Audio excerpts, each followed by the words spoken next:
Assalamualaikum warahmatullahi wabarakatuh. Selamat pagi anak-anak ibu. Semoga anak-anak ibu masih dalam keadaan sehat walafiat semuanya. Dan jika anak-anak ibu masih dalam keadaan sakit, semoga segera disembuhkan dalam penyakitnya. Hari ini ibu akan melanjutkan pembelajaran di tema 4, subtema 3, pembelajaran 1 dan 2 tentang globalisasi dan cinta tanah air. Sebelum mendengarkan materi dari ibu, mari anak-anak membaca doa terlebih dahulu. Bismillahirrahmanirrahim. Nah, materi pertama yang ibu akan sampaikan tentang menemukan informasi penting berdasarkan struktur teks. Ya, struktur teks eksplanasi itu dibagi 3. Pernyataan umum, yang kedua deret penjelas, yang ketiga simpulan atau kesimpulan.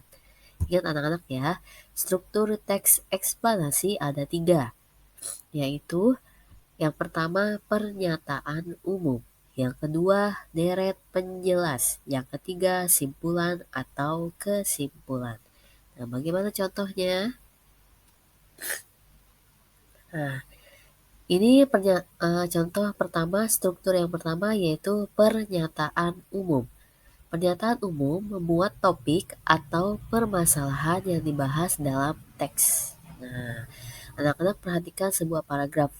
Dan di situ ada kalimat yang warna hitamnya tebal, bercetak tebal ya. Ibu bacakan ya.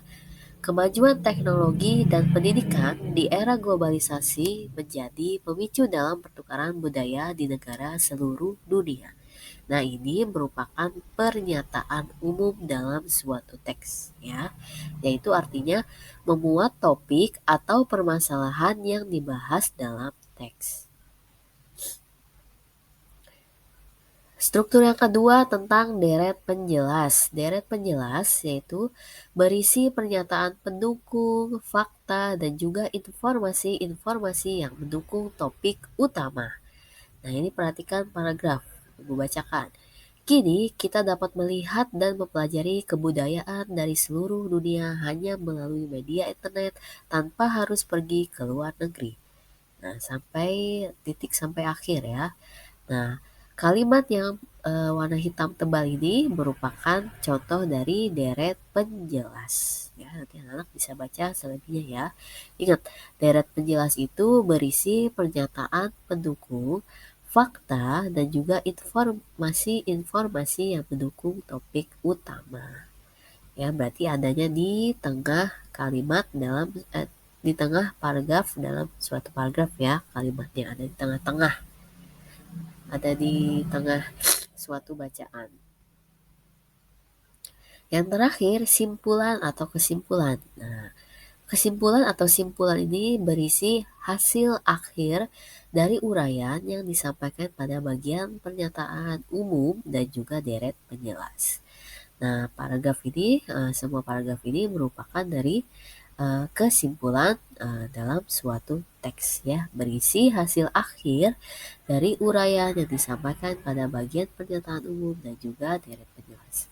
Untuk kesimpulan atau simpulan ini pasti anak-anak sudah bisa ya membuatnya, karena pembelajaran sebelumnya juga sudah Ibu terangkan bagaimana membuat kesimpulan.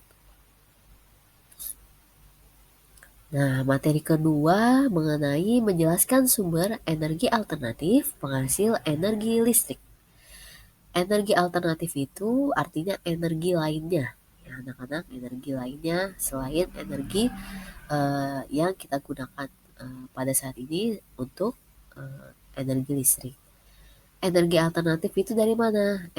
Energi alternatif merupakan energi yang berasal dari alam.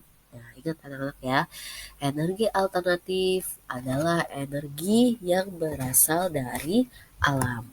Apa keuntungannya? Yang pertama, pasti lebih ramah lingkungan. Lalu bebas polusi, sumber energi ada di alam jumlahnya tak terbatas, memiliki jangka waktu habis yang lama. Banyak ya keuntungannya anak-anak. Silakan dicatat di buku catatan kalian masing-masing.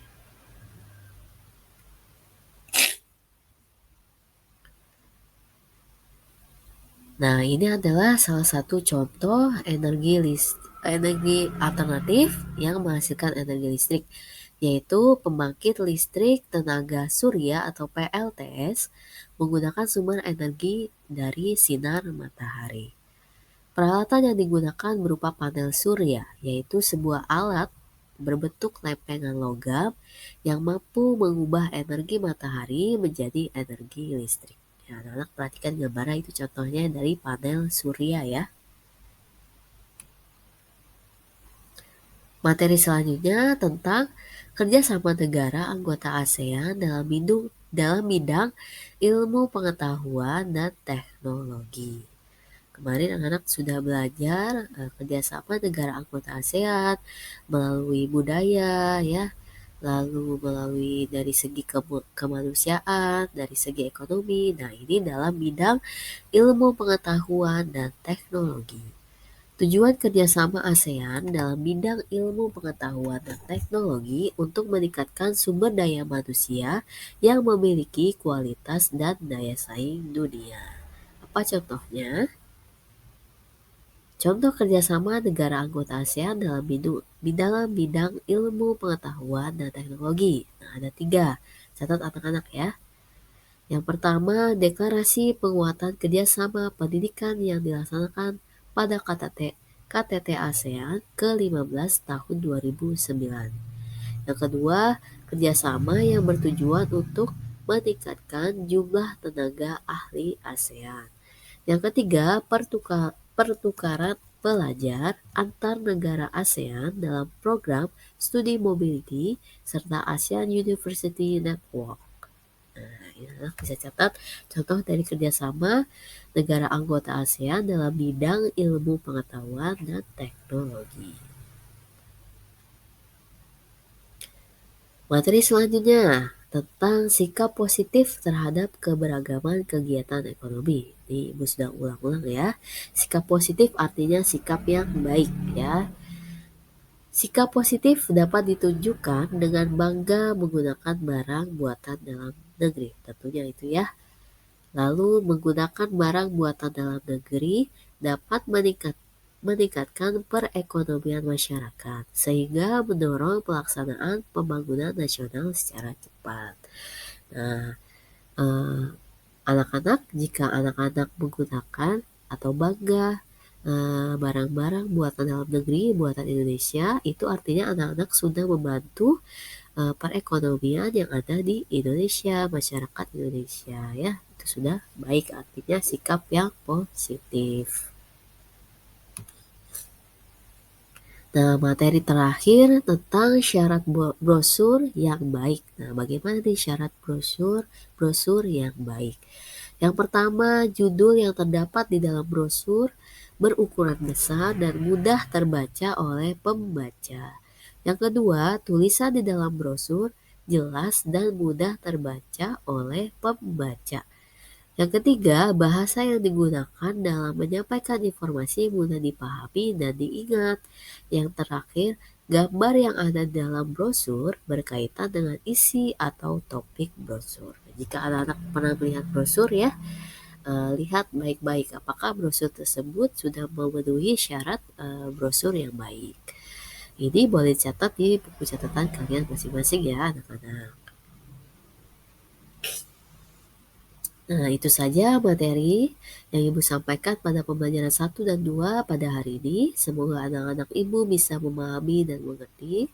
Ibu mohon maaf karena suara Ibu lagi kurang sehat juga, lagi pilek, jadi suara Ibu mungkin tidak terdengar jelas. Ibu mohon maaf ya anak-anak. Nah, tugas di tema 4 nih ada 3. Catat ya. Yang pertama halaman 98 sampai 99 anak-anak membaca teks. Nah, mudah ya, hanya membaca teks. Lalu yang kedua halaman 99 melengkapi diagram berdasarkan teks yang anak-anak baca. Di situ ada pernyataan umum, deret penjelas, dan kesimpulan. Anak-anak mengisinya ya, melengkapi diagram. Buat diagram yang bagus, yang baik ya. Yang terakhir, yang ketiga, halaman 105 sampai 107, yaitu membaca teksnya terlebih dahulu, lalu anak-anak melengkapi diagramnya. seperti biasa. Buat diagram yang rapi ya, digaris menggunakan menggaris ya, jangan malas ya, harus bisa membuat diagram yang baik dan yang rapi. Jangan lupa kirimkan tugas ke WA Ibu. Ibu selalu ingatkan ya untuk mengerjakan tugas-tugas hariannya. Tetap semangat, belajar dari rumah, tetap sehat dan jaga kesehatan selalu. Wassalamualaikum warahmatullahi wabarakatuh.